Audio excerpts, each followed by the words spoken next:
오늘 우리에게 허락하신 하나님 말씀을 함께 보겠습니다. 시편 23편 4절 말씀입니다. 내가 사망의 음침한 골짜기로 다닐지라도 해를 두려워하지 않을 것은 주께서 나와 함께 하심이라. 주의 지팡이와 막대기가 나를 안위하시나이다. 아멘. 하나님의 말씀입니다. 우리가 계속 수요일에 시편 23편을 함께 보고 있는데요. 선한 목자이신 예수님께서 우리에게 주시기 원하시는 것은, 궁극적으로 주시기 원하시는 것은 환난이 아니라 평안이라고 말씀을 드렸습니다.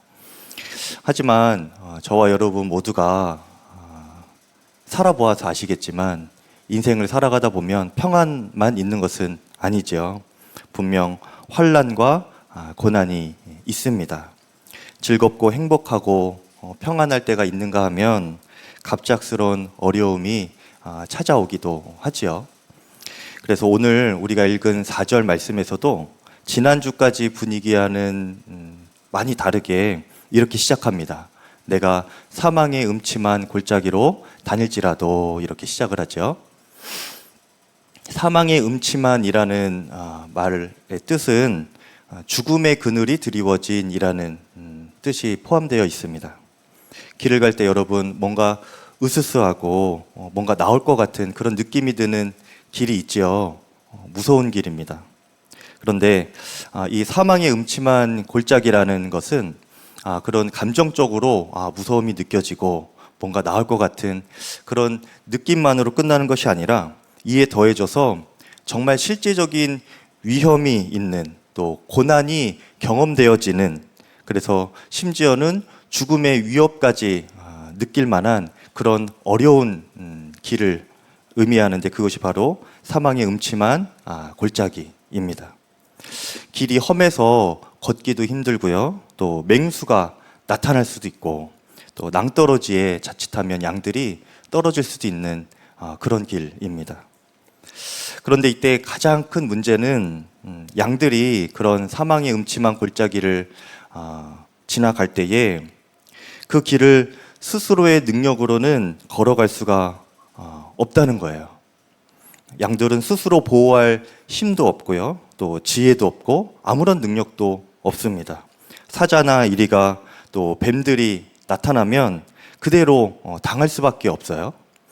절벽 같은 곳에 발을 헛디뎌서 이렇게 낭떠러지 같은 데 떨어지면 양들은 스스로 또 이렇게 올라올 능력도 없습니다. 그래서 양의 입장에서 이 사망의 음침한 골짜기다라고 하는 것은 나의 능력으로는 도무지 감당할 수 없는 그런 힘든 길, 고난의 길을 의미하는 것이지요. 그런데 놀라운 것은 이 사망의 음침한 골짜기가 양들이 이렇게 길을 가다가 어쩌다가 길을 잃어서 들어가게 되는 그런 길이 아니라는 겁니다. 이 사망의 음침한 골짜기는 그들의 목자가 친히 인도해서 걸어가는 길입니다. 그래서 이 사망의 음침한 골짜기는 피할 수 있는 길이 아닙니다. 목자가 그 길로 인도하면 가야 되는 길, 그 길이 바로 사망의 음침한 골짜기이기도 합니다. 우리도 인생길 가운데 하나님께서 인도하시는 그 사망의 음침한 골짜기가 다들 있죠. 저에게 있어서 기억나는 사망의 음침한 골짜기로 걸어가는 그 길이 언제였냐 하면, 제가 하나님께서 저에게 갑자기 신학교에 가고 목사가 되라, 이런 마음을 주셨을 때부터였습니다. 제가 대학을 신학교를 다니진 않았습니다. 신학을 공부하진 않고 일반 대학에 다니다가 취업 공부를 열심히 하던 중에 그 중에 하나님께서 갑자기 제 마음에 어느 날부터 신학을 하고 목사가 되라는 그런 마음을 주셨어요.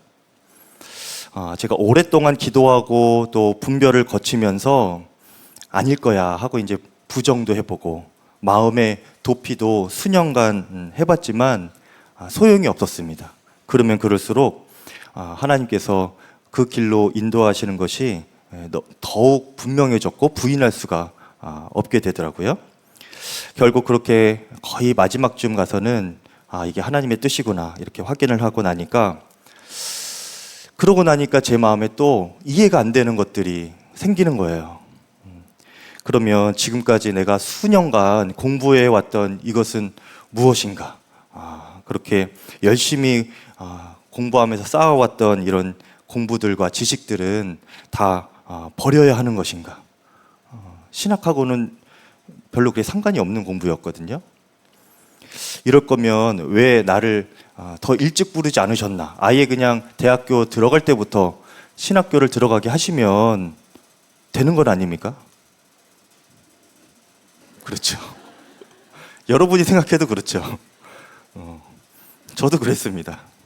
하나님 지금 뭐 하시는 것이냐? 지금 이럴 거면은 더 일찍 부르시지. 왜 지금 와서 이러시냐? 그렇게 기도하기도 했습니다. 그리고 무엇보다 제가 당시에 이제 생각했던 그 목사의 삶이 제가 원하던 인생과는 너무도 달랐습니다. 차이가 컸죠. 제가 하고 싶은 것을 하지 못하고, 그리고 가난하게 살아야 되고, 또 억울해도 참아야 하고, 또 사람들 비율을 다 맞춰야 되고, 내가 원하는 대로 살지 못하는 그런 삶이 제가 그때 생각할 때 목사의 삶이었습니다. 한마디로 저에게 있어서 목사가 된다는 것은 아무런 꿈도 더 이상 꿀 수 없고, 마치 인생이 그 순간부터 끝나버릴 것만 같은 그런 것이 목사의 삶이었습니다. 제가 안 그래도 어릴 때부터 가난하게 살고 또 가진 것도 없고 소망도 없이 살다가 이제 좀 청년 정도 돼서 뭔가 해보려고 열심히 공부하고 노력하며 살고 있었는데, 그리고 가진 것은 사실은 저는 제 몸 하나밖에 없었거든요. 아무런 배경도 없고 뭣도 없어가지고, 그래서 그냥 열심히 하면, 성실하게 하면 뭐라도 되겠지 하면서 미래를 향한 계획과 꿈을 나름대로 세우고 있었는데, 가진 거는 그거밖에 없죠. 저의 미래. 그런데 하나님께서 갑자기 저에게 목사를 해라 라고 하시니까 마음에 하나님을 향한 화가 일어나기도 했습니다. 그래서 제가 거의 결단을 할 그 무렵에 하나님께 마지막으로 이렇게 기도했던 것이 아직도 기억이 납니다. 하나님께서 저에게 주신 것이 뭐가 있다고 있는 것까지 빼앗아 가려고 하십니까? 제가 정말 이렇게 처절하게 울부짖으면서 너무나 억울한 심정으로 그렇게 기도했었습니다. 가진 것은 내가 꿈 하나밖에 없는데, 나의 미래 하나밖에 없는데 이것까지 가져가시려고 그러면 어떡하느냐. 그야말로 사망의 음침한 골짜기로 들어가는 그런 심정이었습니다. 그리고 막상 목회를 해보니까 사망의 음침한 골짜기로 걸어가는 듯한 일들이 종종 생기기도 하더라고요. 이처럼 하나님은 우리 삶에서 나의 능력으로는 도무지 감당할 수 없는, 나의 마음으로는 도저히 이해할 수 없고 감당할 수 없는 그런 고난의 길, 또 때로는 어려운 길로 인도하실 때가 있습니다. 그런데 한 가지 오해하지 말아야 할 것은, 그렇다고 해서 이 모든 고난의 길이 다 하나님께서 인도하시는 길이다, 이 뜻은 아닙니다. 그렇죠? 살다 보면 몸이 갑자기 아플 때가 있고, 또 더 마음 아픈 것은 나의 가족이 아플 때가 있죠. 큰 빚에 허덕일 때가 있고, 내가 의도하지 않은 그런 빚을 내가 떠안아야 될 때도 있고, 또 시험에 계속 떨어질 수도 있고, 또 취업이 안 되고 결혼이 늦어지고 아무런 배경도 능력도 없는 것 같고, 다 제 얘기입니다, 여러분. 여러분 너무 저를 그렇게 째려보지 마시고, 막막하고 원망만 될 때가 있습니다. 그런데 또 갑작스러운 사고를 만날 때도 있죠. 그런데 전신 화상을 입고 사경을 헤매었던 그 이지선 씨 아시죠?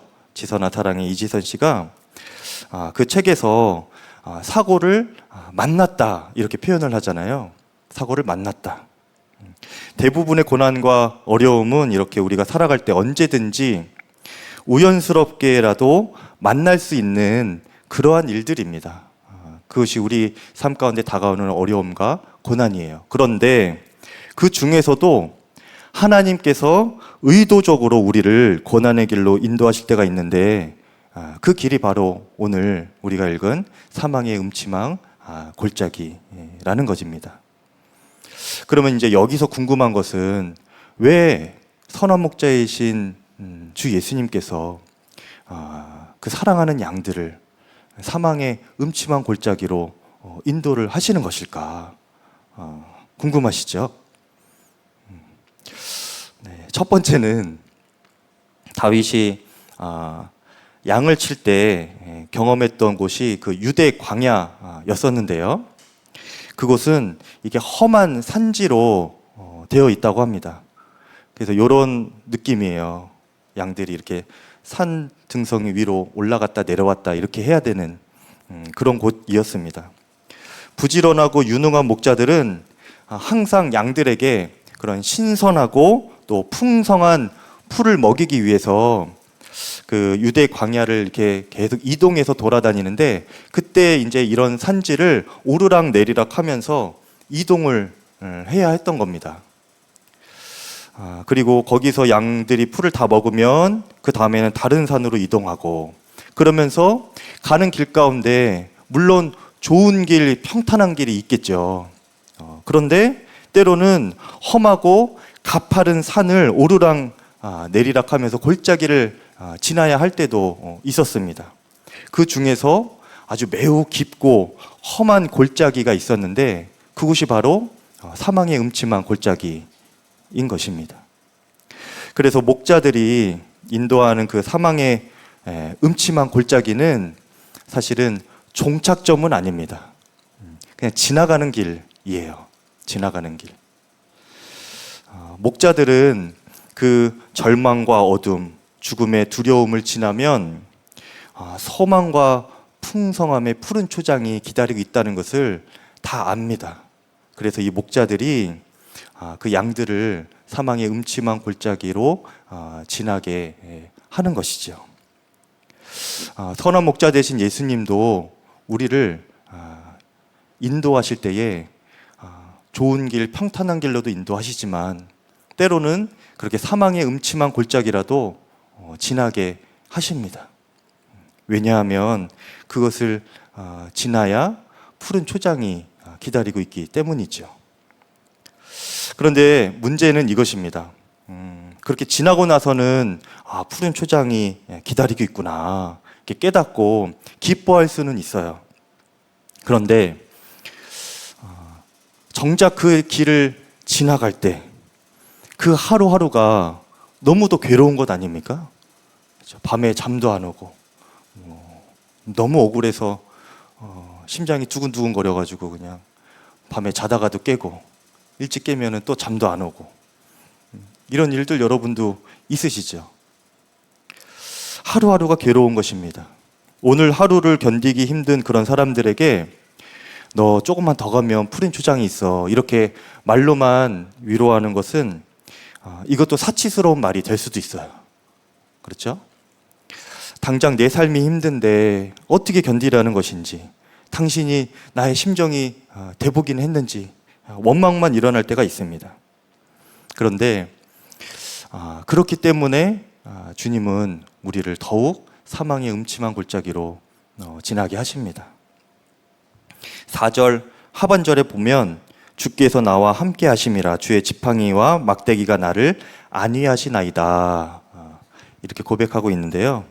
목자들은 그 양들을 지팡이로 이렇게 인도하고 또 막대기로 지켜줍니다. 그래서 지팡이와 막대기가 다른 거예요, 여러분. 같은 거를 다르게 말한 것이 아니라 지팡이와 막대기가 생긴 것도 다르고 용도도 다릅니다. 지팡이는 이렇게 목자들이 키높이 정도에 되는 나무를 구해서 그 윗부분이 둥글게 이렇게 굽은 나무를 이렇게 구하는 거예요. 그래서 이 지팡이로 목자들은 양들을 이게 인도할 때에 방향을 이렇게 알려주기도 하고 지팡이를 쭉 뻗어서 이쪽으로 가라 이렇게 알려주기도 하고, 양들이 혹여나 이렇게 실족해서 낭떠러지로 떨어지면 그 부분으로 양의 겨드랑이를 이렇게 잡거나 목을 이렇게 걸어서 끌어올려 주죠.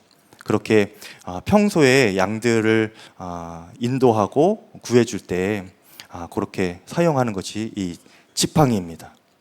그럼 막대기는 무엇이냐? 막대기는 이 지팡이보다 좀 짧은 거예요. 요 팔 길이보다 조금 짧은 아주 단단한 나무를 하나 구해서 그 끝부분에 쇠붙이 같은 것을 이렇게 붙입니다. 도깨비 방망이처럼 이렇게 붙이는 거예요. 비유가 좋지요, 여러분? 쏙쏙 들어오죠? 그게 막대기입니다. 그래서 요것으로는 무엇을 하느냐? 맹수가 올 때, 사자나 또 곰이나 또 기어다니는 뱀들 이렇게 있을 때에 그 막대기를 이렇게 쳐서 물리치는 겁니다. 그러니까 굉장히 위급한 상황에서 이 막대기가 유용한 거죠. 이게 막대기라고 해서 조금 아무것도 아닌 것처럼 보여도 굉장히 무서운 도구인 것입니다. 이렇게 지팡이와 막대기로 양들을 인도하는데, 이것들보다 가장 강력한 최고의 무기가 있습니다. 그것은 무엇이냐면 바로 양을 위하여서 생명을 걸고 지켜주는 목자 자신입니다. 목자 자신이에요. 그래서 사무엘상 17장에 보면 이 다윗과 사울 왕이 골리앗을 이렇게 쓰러뜨리기 전에 나눈 대화가 있는데요. 거기 보면 다윗이 평소에 양을 칠 때에 맹수들이 달려들면 그가 어떻게 지켰는지 설명하는 장면이 나옵니다. 사무엘상 17장 34절에 임금님의 종인 저는 아버지의 양떼를 지켜왔습니다. 사자나 곰이 양떼에 달려들어 한 마리라도 물어가면 저는 곧바로 뒤쫓아가서 그 놈을 쳐 죽이고 그 입에서 양을 꺼내어 살려내곤 하였습니다. 그 짐승이 저에게 덤벼들면 그 턱수염을 붙잡고 때려 죽였습니다. 때려 죽일 때 사용했던 것이 지팡이겠습니까? 막대기겠습니까? 막대기, 도깨비 방망이처럼 생긴 걸로 사자나 곰을 때려 죽였다는 거예요. 그렇게 달려들 때에, 맹수들이 달려들 때 다윗은 도망가지 않고 막대기를 들고 목숨 걸고 싸우면서 양들을 지켜주었던 거예요. 양들이 사망의 음침한 골짜기에 다닐 때 그런 상황을 만났을 때에 이 목자가 목숨 걸고 지켜주었던 거죠. 그것이 이제 다윗에게 경험이 있던 겁니다. 그런데 이것은 동시에 사망의 음침한 골짜기 같은 그런 상황에 빠진 그 다윗을 하나님께서 구해준 것이기도 한 것이었습니다. 맹수 앞에 양들만 있었겠습니까? 다윗도 있었잖아요. 다윗도 목숨을 걸어야 했던 겁니다. 사망의 음침한 골짜기로 다니는 것 같은 그런 상황이었던 거죠. 그런데 그때 어땠었던 심정이었냐, 이것을 이 다윗이 골리앗과 싸우기 전에 사울 왕 앞에서 이렇게 고백을 합니다. 사무엘상 17장 37절에 또 다윗이 이르되 여호와께서 나를 사자의 발톱과 곰의 발톱에서 건져내셨은즉 나를 이 블레셋 사람의 손에서도 건져내시리이다. 예전에 나를 사자와 곰의 발톱에서 건져내셨던, 구원해 주셨던 그 하나님께서 저 할례받지 못한 자, 기골이 장대하고 너무나 위협적인 골리앗이지만 저 사람의 손에서도 하나님께서 나를 건져 주실 것입니다. 이런 확신이 그에게 있었던 것이죠. 그렇게 다윗은 지난날에 사망의 음침한 골짜기를 지날 때에 선한 목자이신 주님이 자신을 구해 주셨던 그것을 경험하였고, 또 그 경험을 통해서 하나님을 더 친밀한 분으로, 더 나를 보호해 주시는 나의 하나님으로 깨닫게 되었습니다. 그런 경험이 그에게 있었어요. 그리고 그 이유가 이제 중요합니다. 이때가 중요한데, 다윗에게 있었던 그 경험이 그가 현재와 미래를 살아갈 큰 힘이 된 것입니다. 그래서 그가 당장은 눈앞에 있는 골리앗을 담대하게 달려가서 때려 눕힐 수 있는 그런 능력과 힘이 되었던 것이고요. 그리고 오늘 읽은 4절에서 이제 앞으로도 내가 두려워하지 않을 것입니다. 이렇게 고백하는 거예요. 여러분 4절 한번 읽어볼까요? 자, 시작. 골짜기로 다닐지라도 해를 두려워하지 않을 것은 주께서 나와 함께 하심이라. 아멘. 지금이 아니라 앞으로 내가 사망의 음침한 골짜기로 다닐지라도, 어떤 사망의 음침한 골짜기로 다닐지라도 내가 어떤 해를 받을지 두려워하지 않겠습니다. 왜 그렇습니까? 주께서 나와 함께 계시기 때문에. 이전에 지켜주셨던 하나님께서 앞으로도 나를 지켜주실 것을 내가 확신하기 때문에 두려워하지 않겠습니다 라고 하는 겁니다. 여러분, 다윗뿐 아니라 성경에서 이 사망의 음침한 골짜기를 깊이 경험했던 사람이 있습니다. 바로 욥이죠. 욥. 욥기에 보면 사탄이 하나님께 욥을 이렇게 참소할 때 하나님께서는 욥이 고난 당하는 것을 이렇게 허락을 하십니다. 그렇게 하나님의 허락하심 안에서 욥이 차례로 고난을 당하죠. 가족을 잃게 되고 또 재산을 다 잃게 되고 건강을 잃게 되고 친구들에게는 모욕을 당하게 되고 온갖 고난을 욥이 다 겪습니다. 그런데 중요한 것은 그렇게 고난을 당하는 중에 또 그 마지막 중에 그가 그 고난 가운데서도 여전히 함께 하고 계시는 하나님을 깨닫게 돼요. 하나님이 나와 지금까지 계속 함께 하셨구나, 이것을 깨닫게 됩니다. 그리고 그때 그가 결국 마지막에 이렇게 고백을 하는데요. 욥기 42장 5절 말씀에 주님이 어떤 분이시라는 것을 지금까지는 제가 귀로만 들었습니다. 그러나 이제는 제가 눈으로 주님을 뵙습니다. 이렇게 고백을 해요. 욥이 이전에도 하나님을 믿는 당대 의인이었습니다. 하나님께서 인정하시는 믿음 좋은 의인이었어요. 그런데 그때의 수준은 어떤 수준이었냐면 하나님을 귀로만 듣고 아는 수준이었어요. 그런데 그가 큰 고난 가운데서도 함께 하시는 그 하나님을 경험하면서 그 귀로만 듣고 아는 수준에서 이제는 하나님을 눈으로 보는 수준으로 하나님을 그렇게 더 깊고 실제적인 분으로 알게 된 것이죠. 여러분, 이것이 세상과 다른 점입니다. 세상은 우리를 더 풍요하게 해주고 강하게 해주면서 그 능력으로 살아가도록 이끌어갑니다. 그게 세상의 이치예요. 그런데 주님은 우리에게 사망의 음침한 골짜기를 지나게 하십니다. 그래서 내 무능력함이 뼈저리게 경험되고 또 내 힘이 다 빠지고 한 발도 내딛을 수 없는 그런 처참한 지경에 내가 이르렀을 때에 그때 비로소 오직 주님께서 나의 힘이 되시는 것이구나. 오직 주님께서만 나를 지켜주실 수가 있구나. 내가 주님이 아니면 살 수 없는 그런 존재이구나. 이것을 뼈저리게 철저하게 깨닫게 하십니다. 그게 내가 주를 이제는 눈으로 배움나이다 하는 욥의 고백이에요. 그것이 바로 내가 사망의 음침한 골짜기로 다닐지라도 두려워하지 않겠습니다 하였던 다윗의 고백인 것이에요. 그렇게 주님께서 나의 힘되심을 알 때에 그 이후에는 이제는 주님의 능력으로 살게 하시는 것입니다. 이것은 세상의 능력으로 사는 것과는 비교가 되지 않는 그런 능력인 것입니다.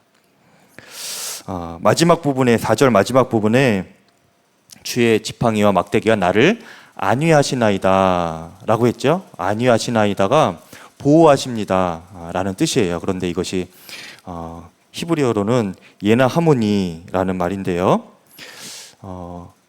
미완료형이라고 합니다. 미완료형. 아직 끝나지 않았다는 거예요. 그래서 하나님은 우리를 보호하시는 일을 한 번 하시고 마무리하시는 것이 아니고요. 완료하시는 것이 아니라 미완료형이라는 겁니다. 계속 반복되고 이어지는 거예요. 언제까지? 우리 삶이 다할 때까지. 영원토록 주님은 우리를 안위해 주십니다. 보호해 주시는 거예요. 그래서 그렇게 주님과의 그 사망의 음침한 골짜기를 함께 다녔던 그런 경험들은 우리가 살아갈수록 반복이 될 수가 있는 것입니다. 그러니까 내가 그곳을 다닐지라도 두려워하지 않겠습니다. 이 고백이 되는 거예요. 그리고 그런 경험이 많아지면 많아질수록, 쌓이면 쌓일수록 더욱 담대해지고 두려워하지 않는 그런 믿음의 사람이 되는 것입니다. 오늘 어떤 일을 만나든지 또 내일 어떤 일을 만날지라도 나와 여전히 함께 하시는 주님으로 인하여서 염려하지 않고 두려워하지 않고 그 길을 피하지 않는 담대함이 생기고 넉넉히 감당하는 그런 믿음의 사람이 되는 것이죠. 여러분, 제가 첫 시간에 이삭 이야기를 해드렸죠. 이삭 이야기를 해드렸는데 그가 보면 아주 순한 양과 같은 사람입니다. 그냥 시키는 대로만 해요. 별로 자신이 뭘 이렇게 하는 게 없어요. 그렇죠? 결혼도 짝지어준 여인과 하고 얼마나 착합니까? 자신을 주장하지를 않아요. 그런데 그런 모습이 뭐 무능력해 보이기까지도 하고 바보 아닌가? 이렇게 생각이 들 정도라고도 말씀을 드렸죠. 그런데 그가 모리아산 꼭대기에서 사망의 음침한 골짜기를 걷는 듯한 그런 경험을 했습니다. 아버지와 아브라함과 꼭대기까지 가서 자신이 번제로 바쳐질 뻔한 그런 순간이 있었죠. 그런데 그 순간에 하나님께서 이삭 대신 제물로 바칠 그 양을 숫풀에 예비해 두셨죠. 그래서 이삭이 아니라 양이 대신 번제로 드려졌습니다. 그것이 여호와 이레의 하나님을 그가 경험했었죠. 그 이후로 이삭이 했던 것은 그저 매일 들에 나가서 주님을 묵상하고 주님과 동행하면서 주님의 인도함을 받았던 것입니다. 그래서 묵상하다가 눈을 들어서 보니까 아버지의 종이 신부감을 데리고 왔어요. 그래서 그 여인과 결혼한 것이 리브가 아닙니까? 그렇죠. 그의 인생이 그냥 그런 삶이에요. 그런데 신기한 것은 아무도 그를 건드리지 못했습니다. 하나님이 그와 함께 하시면서 이삭이 하나님의 능력으로 사는 그런 삶이 성경에 나와요. 이삭이 땅에 농사를 지으면 100배의 소출이 나오게 되고 또 그 귀한 우물, 중동지방에서 그 귀한 우물도 그냥 가는 곳마다 파면 우물이 나오는 거예요. 그래서 다른 사람들이 시샘에서 좀 빼앗으려고 하면 굳이 다투지 않고 다른 곳으로 옮겨서 파면은 또 우물이 또 나오고 그렇게 굳이 다투지 않아도 이기는 그런 존재가 바로 이삭이었습니다. 그런 모습을 보고 주위 사람들이 이삭을 두려워했죠. 당신과는 하나님이 정말 함께 하시는 것 같습니다. 그러면서 화친을 맺읍시다. 이제 다시는 당신을 괴롭히지 않겠습니다. 당신 거 뺏지 않겠습니다. 우리를 좀 봐주십시오. 이렇게 두려워하는 존재가 되었습니다. 이삭이 한 거는 없어요. 그냥 이렇게 가라고 하면 가고 오라고 하면 오고 뺏으려고 하면 다른 데 가서 또 파고 우물이 나오고 심으면 100배가 나오고 하나님의 능력으로 살아가는 그런 존재였습니다. 예수님은 이렇게 양 같은 사람을 사자처럼 기르시는 분이십니다. 아니, 사자보다 더 강한 존재가 되도록 주님은 만들어 주십니다. 사망의 음침한 골짜기를 목자와 함께 지나본 양은 이후에 사자가 와도 이리가 와도 끄떡이 없어요. 그 목자를 신뢰함으로 어디서든지 잠잠하고 평안하게 풀을 뜯어 먹을 수 있는 존재가 바로 목자와 함께 있는 양입니다. 그렇게 되면 두려울 게 없겠죠. 여러분이 그런 사자 같은 양 되시기를 축복합니다. 이미 사자보다 더 강한 존재임을 여러분 깨달으시기를 바라요.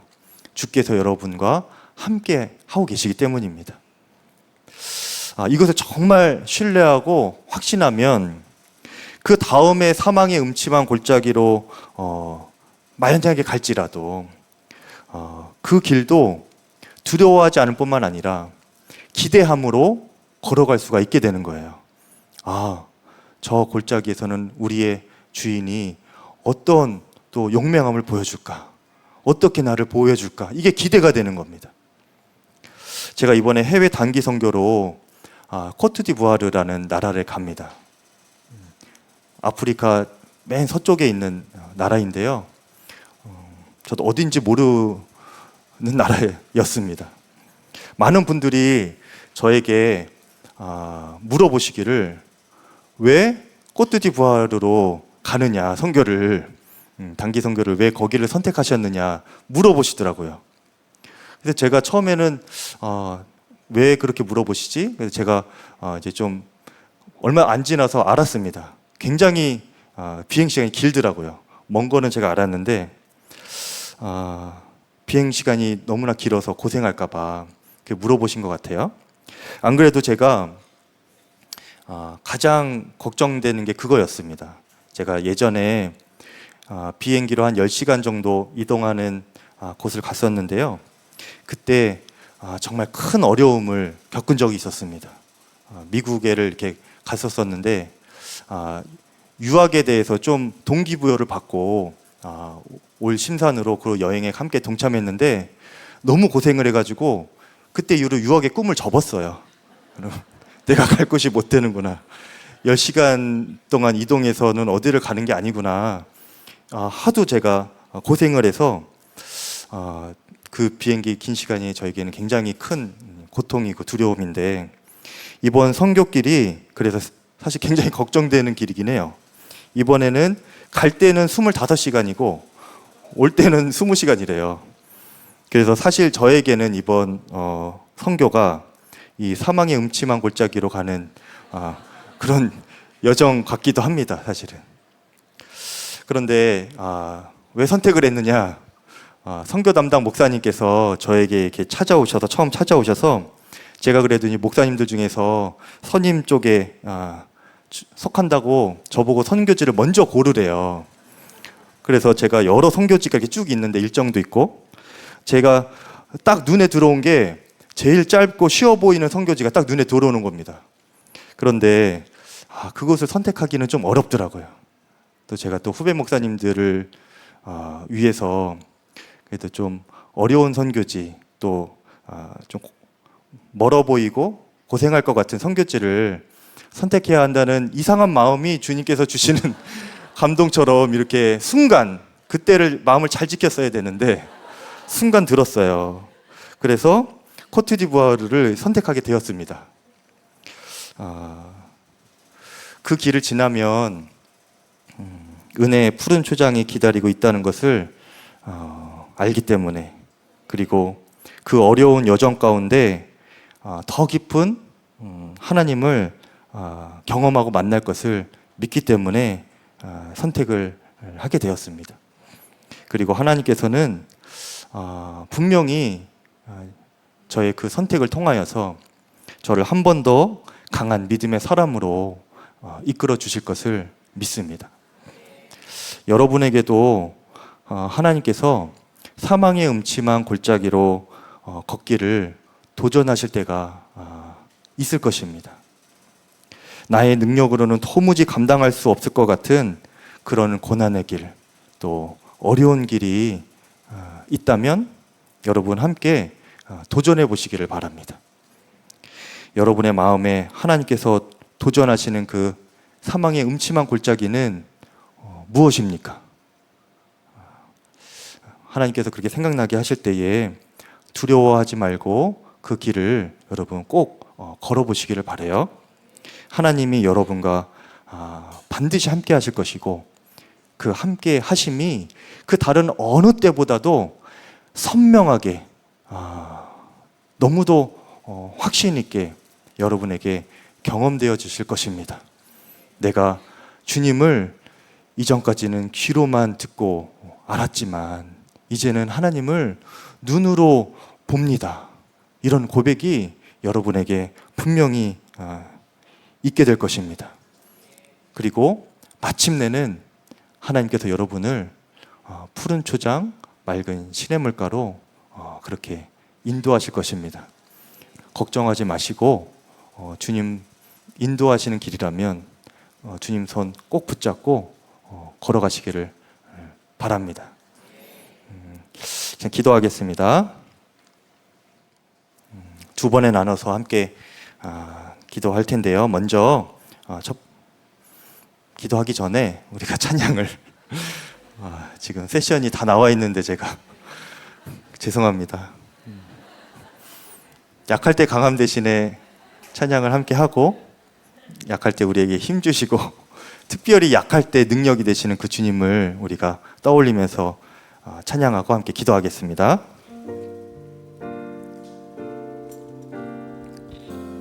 약할 때 강함 대신에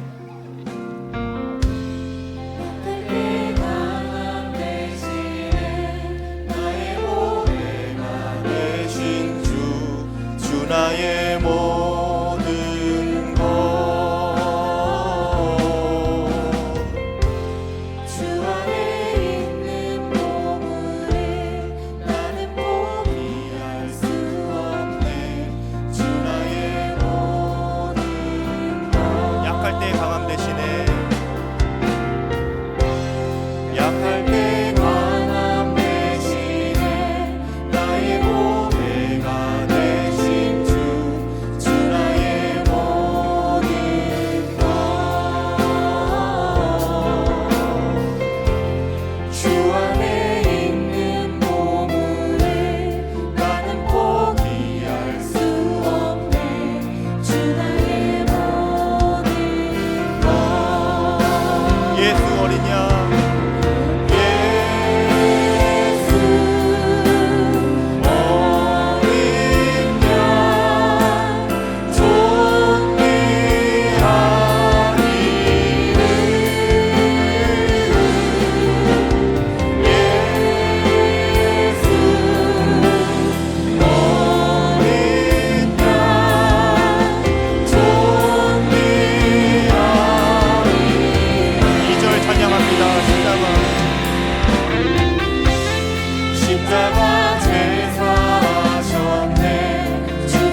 고백합니다. 예수 어린 양, 예수 어린 양, 존귀한 이름, 예수 어린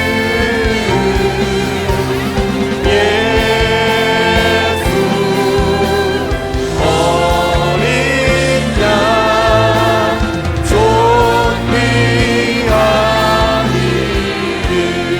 아멘. 이 시간 먼저 기도할 때 하나님 오늘을 살아갈 힘을 주시옵소서. 아멘. 사망의 음침한 골짜기를 걷는 것 같은 이 현실을 주님께 맡깁니다. 이 또한 지나갈 것을 알게 하여 주시옵소서. 동행하시고 보호하시는 주님으로 인하여서 이기게 하여 주시옵소서. 주의 이름 부르고 기도하겠습니다. 주여,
나의 하나님 아버지이시여, 나의 이 현실과 답답한 마음과 넘어설 수 없는 장벽과 같은 이 문제가 오직 주님께 달려있음을 믿습니다. 하나님 아버지여, 저와 수준으로 아버지여 주님 아동과도 살지 않게 해주시옵소서. 하나님께서 고민하시고